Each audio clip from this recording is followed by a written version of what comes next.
As the clock ticks down on the COP26 summit, the United Nations released a draft of its final statement on Wednesday.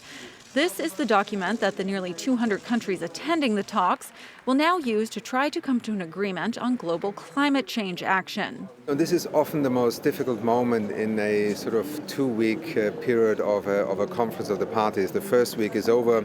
You suddenly recognize that there are a number of fundamentally difficult issues that are not easily resolvable. The clock is ticking. The end of the COP is in sight.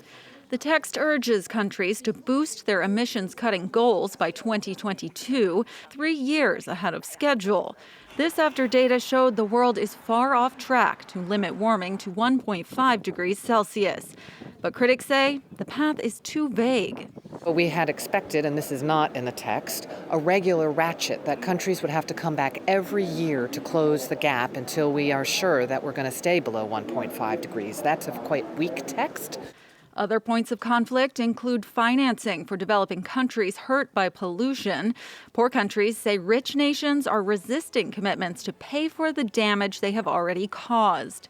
And goals around coal and fossil fuel subsidies are also seen as weak. There is a reference of phasing out coal. And we are stronger believers that phase out of coal deserves also a deadline.